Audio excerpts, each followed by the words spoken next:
O Supremo Tribunal Federal encaminhou hoje à Justiça Federal de Brasília 2 denúncias da Procuradoria-Geral da República contra o ex-presidente Michel Temer. Agora, sem foro privilegiado, Temer poderá responder à acusação de corrupção ativa, passiva e lavagem de dinheiro na investigação de favorecimento a empresas do Porto de Santos. A outra denúncia de participação em organização criminosa na Câmara dos Deputados envolve também os ex-ministros Eliseu Padilha e Moreira Franco, do MDB. Na abertura dos trabalhos do Congresso, o governo reafirmou as prioridades do Executivo: segurança pública e reforma da Previdência.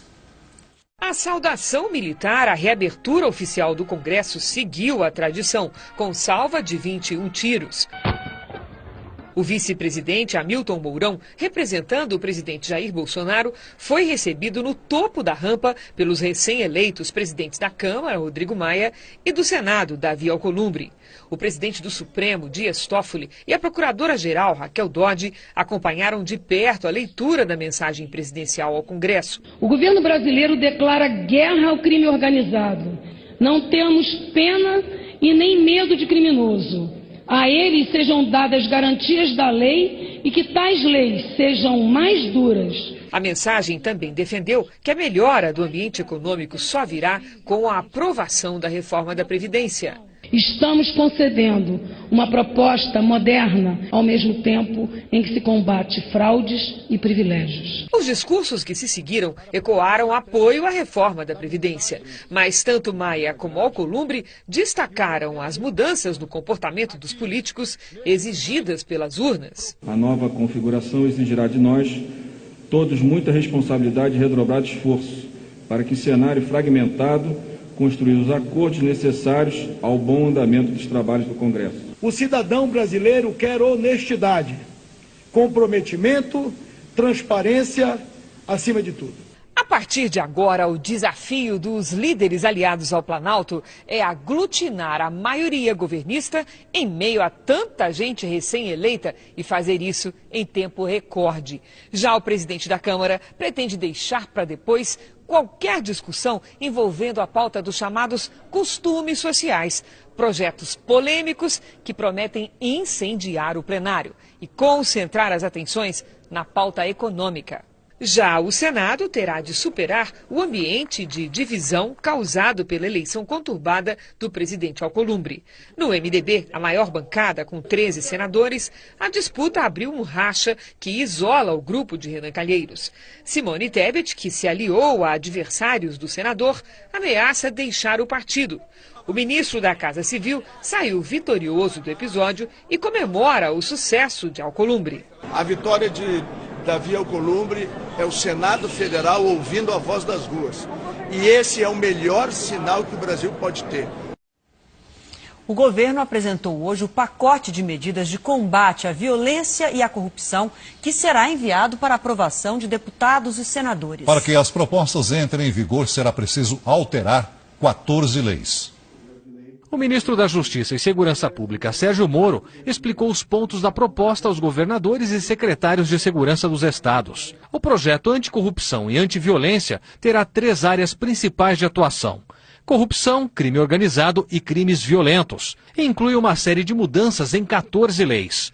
Entre as mais importantes, condenados por crimes hediondos só poderão progredir de regime do fechado para o semiaberto, por exemplo, após cumprir 3/5 da pena. O juiz poderá reduzir a pena até a metade ou deixar de aplicá-la em caso de legítima defesa. Policiais que matarem em serviço serão beneficiados caso a caso. A prisão em segunda instância, que ainda está em discussão no Supremo Tribunal Federal, se tornaria lei. E pela proposta, condenados por corrupção passiva, ativa e peculato passarão a cumprir o início da pena na prisão, sem direito a regime semiaberto. Outra mudança trata da definição de organização criminosa, que seria ampliada, com endurecimento de pena para líderes e integrantes, como prisão em penitenciária de segurança máxima. Se as novas leis estivessem valendo, o jornalista Pimenta Neves, condenado por matar a ex-namorada Sandra Gomide, não sairia do tribunal livre, com possibilidade de recorrer mesmo sendo réu confesso. O projeto da lei anticrime faz parte da lista de metas para os primeiros 100 dias do governo do presidente Jair Bolsonaro. A proposta será enviada ao Congresso Nacional. Para entrar em vigor, precisa ser aprovada pelos deputados e senadores. Nós estamos totalmente abertos ao diálogo com os parlamentares. Eu acho que é um outro momento. A população, nessas eleições, elegeu um programa de governo que se pretende ser mais rigoroso em relação à criminalidade violenta, criminalidade organizada e crime de corrupção. O presidente Jair Bolsonaro está tomando antibióticos e não deve mais ter alta na quarta-feira. As visitas seguem proibidas e o presidente não terá agenda nos próximos dias. Para Jair Bolsonaro, a fisioterapia é o menor dos problemas. O vídeo divulgado hoje pela assessoria de imprensa mostra que o presidente cumpre à risca a série de exercícios. Mas, segundo o boletim médico, Bolsonaro teve febre ontem à noite e passou a tomar antibióticos. Mais uma boa notícia é que o intestino do paciente voltou a funcionar. O quadro febril do presidente fez os médicos mudarem a condição dele no hospital. Em vez de internação como antes, Jair Bolsonaro passa a ser monitorado como numa unidade semi-intensiva. O tratamento com antibióticos vai levar mais 7 dias. As visitas de ministros ao presidente foram descartadas. E a previsão de alta, adiada para a semana que vem. Então, se nós tivermos que, a partir de hoje, já contarmos um prazo, este prazo não será antes desses 7 dias, que é exatamente o tempo de ação do antibiótico para debelar eventual infecção que possa ser gerada. Os exames indicaram o início de uma infecção e o excesso de líquido na área onde ficava a bolsa de colostomia. O líquido foi retirado e um dreno foi deixado no local para evitar novo acúmulo. O presidente permanece recebendo nutrição apenas pelas veias, mas, por enquanto, está descartada a hipótese do vice assumir. O porta-voz do governo falou que o projeto da lei anticrime só será apresentado ao Congresso após a melhora do presidente. Penas mais rigorosas e de mais fáceis execuções. Discussão com a sociedade e transparência. Bom, enquanto isso, o governo segue na busca por apoio para a reforma da Previdência. Em troca da ajuda dos governadores, entra na pauta de discussões a renegociação das dívidas dos estados. Nos últimos dias, prefeitos e governadores têm se reunido com o ministro Paulo Guedes para tratar da renegociação das dívidas estaduais e municipais.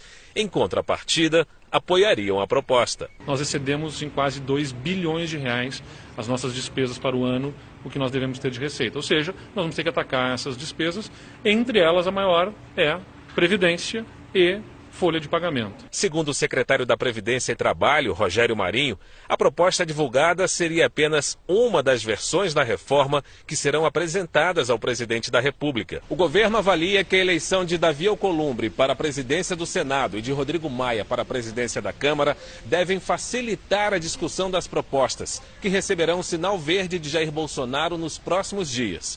A equipe econômica confirma que as novas regras para a aposentadoria devem chegar ao Congresso Nacional ainda esse mês.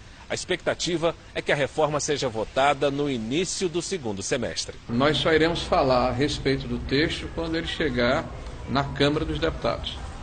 Nós não vamos antecipar um processo que ainda precisará passar por negociações, por consultas e pela validação do presidente da República.